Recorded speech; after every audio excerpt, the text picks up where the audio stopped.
अस्सलाम वालेकुम। PHP absolute beginner के लेक्चर नंबर 4 में खुश आमदीद। मैं आपका टीचर अरशद रहमान। पिछले लेक्चर में हमने इको और प्रिंट के मुतालिक पढ़ा था। आज का जो लेक्चर है वो हम वेरिएबल के मुतालिक पढ़ेंगे कि PHP में वेरिएबल किस तरीके से डिक्लेयर किए जाते हैं और कितने टाइप के वेरिएबल होते हैं। तो चलिए जी स्टार्ट करते हैं। आप C या C++ के अंदर कोई वेरिएबल डिक्लेयर करते हैं। अगर आपने इंटीजर डिक्लेयर करना है तो आप उसके साथ इंट लगाते हैं। अगर आप फ्लोट डिक्लेयर करना है तो फ्लोट लगाते हैं। इसी तरीके से अगर आपने करैक्टर डिक्लेयर करना है तो करैक्टर आप यूज़ करते हैं। ठीक है जी। लेकिन PHP के अंदर जब भी आप कोई वेरिएबल डिक्लेयर करेंगे उस वेरिएबल से पहले ज़रूरी है कि उसका स्टार्ट $साइन से होगा। $साइन के बाद आप कोई भी नाम दे दें वेरिएबल को। मैं इसको माई नेम दे देता हूँ। इसको मैं लिख देता हूँ ARM मेंटोर सेमीकोलन। ठीक है, सेव कर लेते हैं। फाइल सेव और इसको मैं दे देता हूँ वेरिएबल .php। इसको सेव कर लिया। यहाँ पे मैं PHP और PHP का एंड। ठीक है जी। तो ये हमने वेरिएबल नेम एक डिक्लेयर किया और उसमें जो टाइप दी है वो स्ट्रिंग दी है। इसी तरीके से अगर आप न्यूमेरिक वैल्यू देना चाहें $साइन प्राइस, इसको मैं दूंगा 4.50। तो ये आपकी फ्लोट वैल्यू है। अगर आप इंटीजर टाइप वैल्यू देना चाहें तो आप इंटीजर दे सकते हैं। ठीक है जी। अब आपने एक चीज़ नोट की होगी कि PHP के अंदर वेरिएबल जब हम डिक्लेयर करते हैं तो उसके साथ उसकी टाइप हम नहीं बताते, बल्कि PHP खुद ही उसकी टाइप को समझ जाता है। जैसा कि माई नेम के अंदर आपने स्ट्रिंग दिया है तो ऑटोमेटिकली ये क्या करेगा, स्ट्रिंग ले लेगा। इसको देखेगा तो ये क्या है, फ्लोट वैल्यू है और ये आपके पास न्यूमेरिक वैल्यू है। इसी तरीके से अगर आप बूलियन वैल्यू देना चाहें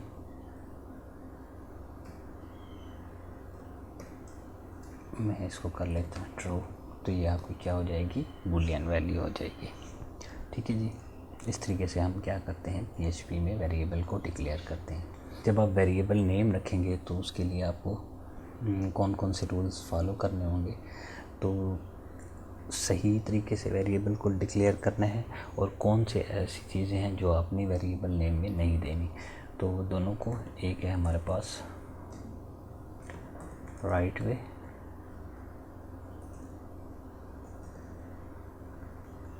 और दूसरा हमारे पास रॉन्ग वे है।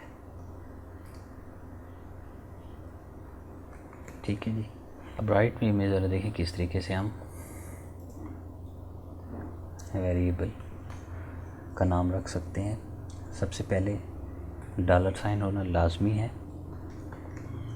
फर्स्ट नेम, ये बिल्कुल आपने ठीक लिखा। ठीक है जी। इसके बाद $साइन, अंडरस्कोर आप स्टार्ट में लगा सकते हैं, ये भी वेरिएबल नेम ठीक है। इसी तरह $साइन फर्स्ट अंडरस्कोर नेम इस तरीके से भी रख सकते हैं। $साइन फर्स्ट हाइफन नेम भी, ये भी अलाउ है।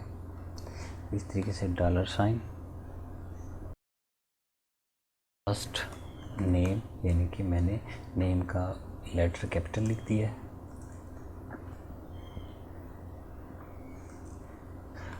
$साइन फर्स्ट नेम और एंड पे मैंने 99 या कोई भी आप न्यूमेरिक इस्तेमाल कर सकते हैं। तो ये राइट वे है। इस तरीके से फर्स्ट नेम स्पेस नहीं दे सकते, ये अलाउ नहीं है। $साइन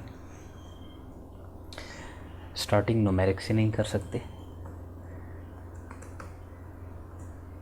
ठीक है जी। और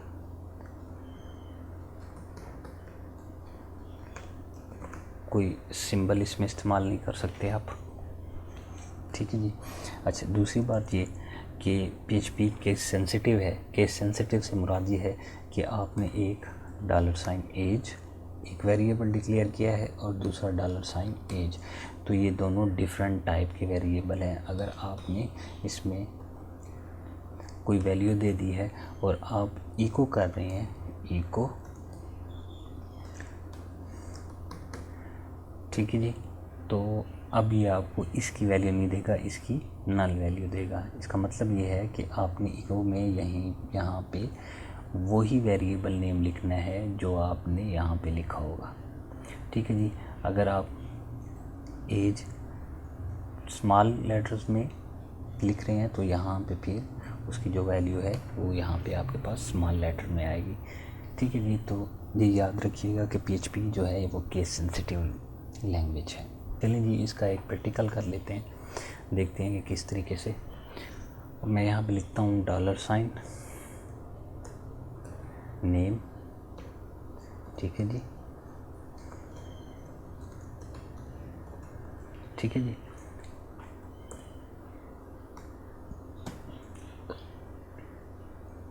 सेमीकोलन। अब इसको करते हैं इको $, नेम।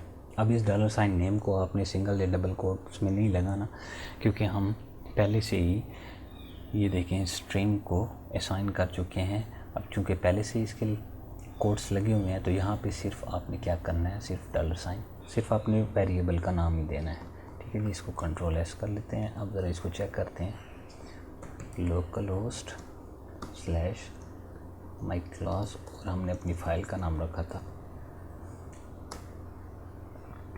तो ये देखें यहाँ पे आपको इसमें आउटपुट दे दी है। इसी तरीके से आप क्या कर सकते हैं, यहाँ पे जैसे कि मैं आपको पिछले लेक्चर में बता चुका हूँ कि आप PHP के अंदर HTML के टैग यूज़ कर सकते हैं। इसको H1 और यहाँ पे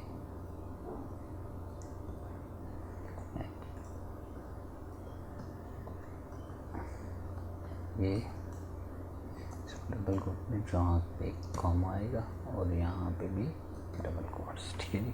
कंट्रोल S कर लें, रिफ्रेश करें तो ये देखिए इसके ऊपर H1 का टैग अप्लाई हो गया है। इसी तरीके से अब ज़रा $, एज इक्वल, यहाँ पे मैं 40 लिख देता हूँ, कंट्रोल S, और इसके बाद इको $, एज,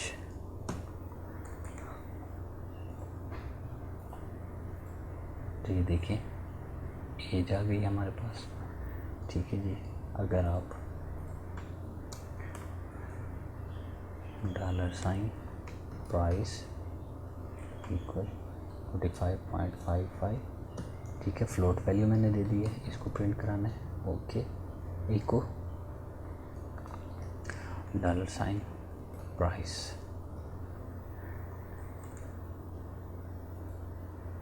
रिफ्रेश, तो ये देखें यहाँ पे ये हमारे पास इसकी वैल्यू प्रिंट होके आ गई है। यहाँ पे हम कंकैटिनेशन करके यहाँ पे हम PR का टैग लगा लेते हैं।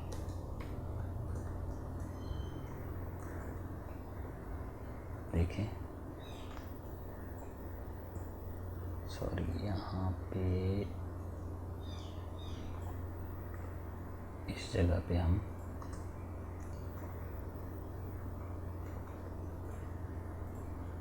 ये देखिए, ये आपके पास, ये आपके पास आउटपुट आ गई फ्लोट वैल्यू की। इसी तरीके से वेरिएबल के अंदर आप रिजर्व कीवर्ड यूज़ नहीं कर सकते। कीवर्ड जैसे इफ़ है, एल्स है, एरे है, इस किस्म के जितने भी रिजर्व कीवर्ड है वो आप इसमें इस्तेमाल नहीं कर सकते। दूसरा, हमारे पास कुछ PHP के अंदर कुछ प्री डिफाइंड कांस्टेंट होते हैं, वो भी आप यूज़ नहीं कर सकते एज ए वेरिएबल नेम। इसी तरीके से अब एक फंक्शन है जिसको हम कहते हैं वर्ड डंप। वर्ड डंप के अंदर फॉर एग्जांपल मैं यहाँ पे लिखता हूँ $नेम और यहाँ पे मैं ब्रेक कर देता हूँ इस जगह पे। अब ज़रा देखिएगा, रिफ्रेश। अब ये आपको क्या बता रहा है? ये बता रहा है कि ये आपका स्ट्रिंग है और इसमें कितने करैक्टर यूज़ हुए हैं? 10 करैक्टर यूज़ हुए हैं। ठीक है जी। सेम इसी तरीके से वार डंप के अंदर मैं एज लिखता हूँ और देखते हैं ये क्या कहता है। देखिए ये क्या कह रहा है? इंट। ठीक है जी। उसकी टाइप बता रहे हैं कि ये क्या है? इंट है। यहाँ पे भी हम ब्रेक लाइन कर लेते हैं और यहाँ पे एक ब्रेक लाइन कर लेते हैं, Ctrl+S। इसके बाद वर्ड डंप, इसमें आपने $प्राइस, ठीक है जी, Ctrl+S, रिफ्रेश करेंगे तो आपके पास क्या आ रहा है? फ्लोट। इसी तरीके से एक और एग्जांपल मैंने आपको पिछले लेक्चर में भी कहा था कि अगर आप कोई वैल्यू, न्यूमेरिक वैल्यू स्ट्रिंग में लिखते हैं तो वो इसको एज ए स्ट्रिंग ही लेगा, ना कि न्यूमेरिक वैल्यू लेगा। तो आप ज़रा यहाँ पे चेक करते हैं, $वैल्यू। ठीक है जी। हालांकि यहाँ पे हमें नज़र आ रहा है कि ये न्यूमेरिक है, लेकिन जब हमने इसकी डबल कोटेड कॉमा या सिंगल कोटेड कॉमा लगा दिए तो ये किस चीज़ में कन्वर्ट हो गई? स्ट्रिंग में कन्वर्ट हो गई। तो अब इस वैल्यू को हम इस वैल्यू के साथ प्लस माइनस या कोई भी मैथमेटिकल प्रोसेस नहीं कर सकते, क्योंकि ये आपके पास जो वैल्यू है वो न्यूमेरिक वैल्यू है और ये स्ट्रिंग में कन्वर्ट हो चुकी है। देखते हैं, रिफ्रेश, सेमीकोलन, Ctrl+S और अब इसको रिफ्रेश करते हैं तो ये देखें वो आपको क्या कह रहा है? स्ट्रिंग है, 2 स्ट्रिंग है। ये देखें ये आपको एज ए स्ट्रिंग दिखा रहा है। ठीक है जी। इसलिए जब भी आपने न्यूमेरिक वैल्यू देनी है तो ये एहतियात करनी है कि इसको आपने डबल कोटेड कॉमा या सिंगल कोटेड कॉमास के अंदर बंद नहीं करना। आज के लेक्चर में आपने ये देखा कि वेरिएबल किस तरीके से डिक्लेयर करते हैं, कौन कौन से वेरिएबल हैं, वेरिएबल नेम डिफ़ाइन करने के कौन कौन से रूल्स हैं, किस तरीके से हम वेरिएबल का नेम रख सकते हैं। उम्मीद है आज का लेक्चर आपको समझ आया होगा। अगर कुछ क्वेश्चंस हैं तो वो इस वीडियो के कमेंट्स में डाल दीजिएगा, मैं उसके आंसर दे दूँगा। बाकी इस चैनल को सब्सक्राइब कर लें और बेल के आइकन पे क्लिक कर लें ताकि आने वाली वीडियो का बर वक्त नोटिफिकेशन आपको मौसूल हो सके। वीडियो को शेयर कीजिएगा, लाइक कीजिएगा ताकि दूसरे स्टूडेंट भी इससे मुस्तफ़ीद हो सकें। अपना ख्याल रखिएगा। अल्लाह हाफ़िज़।